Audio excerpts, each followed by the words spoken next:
না খাটটা খাচ্ছে না তো আমার খাটটা তো লিয়ে খেয়ে ফেলছে দাও না আমার খাটটা দে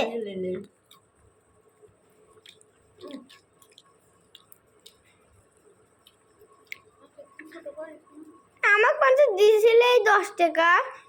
সে 10 টাকা 5 টাকা ওই খাই ফেললি দেখো না আবার হাত দিয়ে খুঁচাচ্ছে এটা হাত দিয়ে খুঁচা খাওয়ার আগে ওই দিতে জন্য একটা থাপ্পড় দেব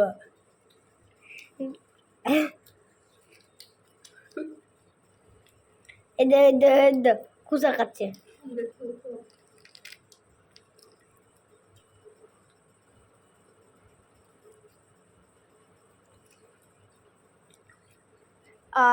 আমার খাওয়ারটা রে দেখো নিচে কি করছে